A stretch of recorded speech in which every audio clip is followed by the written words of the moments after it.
It's been a while. Yeah, how you doing? Every time we look up, you're intercepting Watson. I mean, I'm just having fun, competing.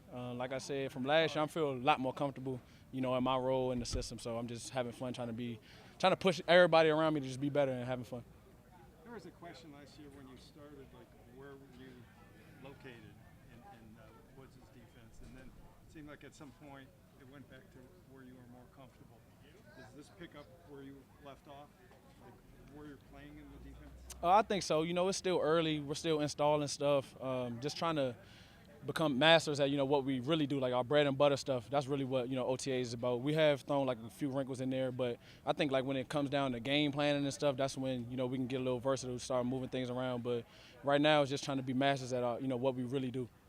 Off of that, John, Joe Woods told us last week he's going to start to put more stuff on your guys' plate this year. Have you felt that even this early? Oh yeah, absolutely. Just like the stuff that we wanted to do last year that we kind of, had mistakes and, blown coverages, the harder stuff to master, that's what we're working on. The simple stuff is easy. We've been doing that since day one last year. Well, at least I have. And guys before me, have been doing it for 3 years now. So just the stuff that we had trouble with last year, we are trying to master the more complex stuff. The club informed us today that Baker Mayfield has been excused from minicamp. Is the team mentally separated from him as a quarterback, even though he's still under contract? Mentally separated. I mean, obviously, you look at the roster, he's still there. He's not, present here. But, I think, it's just a business. I think we all understand that now more than ever. We got 3 quarterbacks here now. So it's kind of leaning towards him not being here. So I wouldn't say we, mentally separated, but we are kind of, prepared for him to not be here. Not just with, Baker, but just everything that's going on with Deshaun. It seems just every day there's another headline related to Deshaun. And I respect that you guys, as Miles put it, mind your own business, so to speak. But just how difficult is it for you as teammates and as human beings to keep a narrow football-minded focus with everything that just is kind of like swirling around? Yeah, I mean, it's tough. Anytime you have something going on, away from the building, off the field, you never want that to leak into the building. Once we cross these lines on the field, once we step into this building, it's Browns football and it's work. So, like I said, deaths in the family, any off the field issues, you never want to see a guy going through something, but, we have to bring him in as a teammate, and we're just going to keep pushing it. Once we step in the building, we're in the building. Hey, this is a really good team. Mm-hmm. Are you worried at all that something like this could really interrupt what looks like on paper and what we saw, especially defensively at the end of the last season, could be a great year? In a perfect world, we wish that it wasn't here. But I don't think it's anything that could get in the way. It's a speed bump. It's not really like a barrier that blocks us from where we want to get. I think it's a speed bump, so once we get over it and we hit full steam ahead, we'll be fine.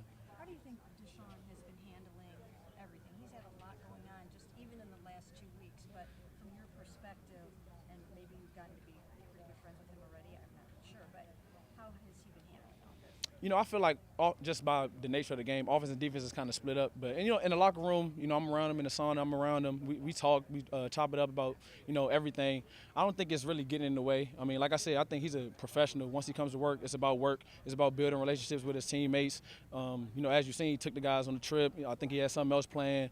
Just building bonds, building relationships. So I think, he's done a great job of just being a true professional. And hopefully it all clears up soon. But as of now, he's going to keep working.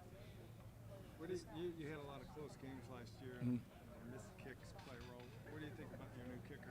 Oh, he's unbelievable. I mean, it looks like, I don't know, like the ball just flies off his foot. It could be a 30-yard kick. He's going to hit it for 60. It flies through the uprights, accurate. He's young, so I think that helps sometimes. He doesn't really know the pressure and the magnitude. He's just out there having fun. He's a rookie. He's just doing what he loves doing. So I think that's the beauty of it. But I'm really looking forward to the season and seeing him kick. Does it even sound different? What was that? Does his ball even sound different? Oh, yeah, it sounds different. Like I said, it flies off his foot. He's just got a big leg. Even when we did kickoff the other day, like he's kicking it out the end zone. Our kickoff team, they want to cover, so we might have to tell them cut it down a little bit. But I just can't wait to watch him. So when you were watching the postseason last year, you saw the kicker for Cincinnati having such perfect. Right. Did you think of like, man, we need one of those? He was a rookie last year, right? Yeah. You see what I'm saying? Like he was out there having fun. He was one of those guys talking trash, running around. So I think that's extra factor to the game. You know, having a guy that doesn't really understand, you know, what he's just going out there having fun, no pressure, free as a bird, and having fun. So it was awesome to see that, you know, from Cincinnati.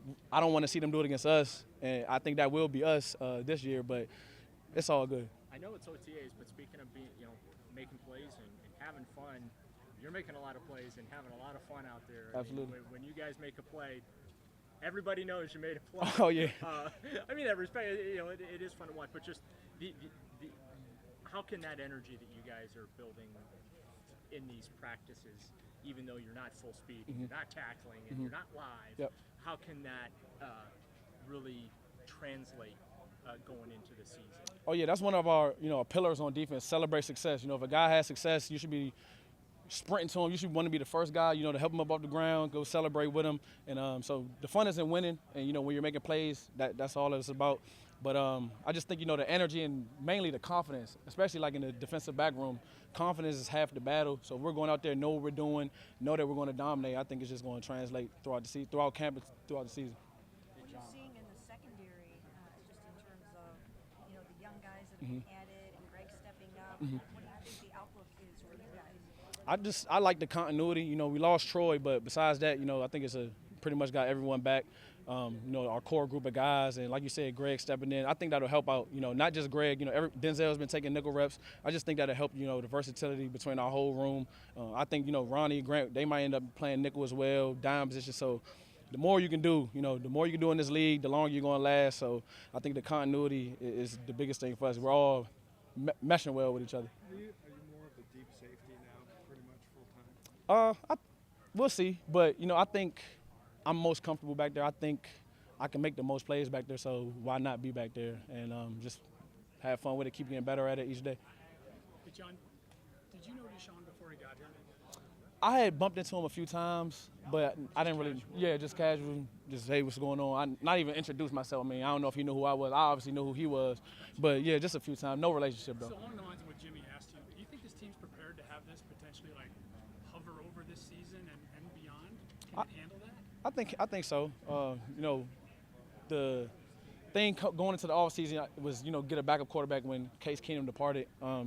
I think Jacoby Brissett, he's been a starter on teams, and even as a backup, when the starter went down, he stepped right in and, you know, did a pretty good job. So I think we're prepared on paper for it. You know, we've got to see throughout training camp, keep competing with each other, make each other better. So all three of those guys can end up stepping up and playing a role. Josh Dobbs, you know, we're going to push him on defense. I know we are. But I think anybody will be ready to do it. But we want 4 back there, but I think we'll be ready.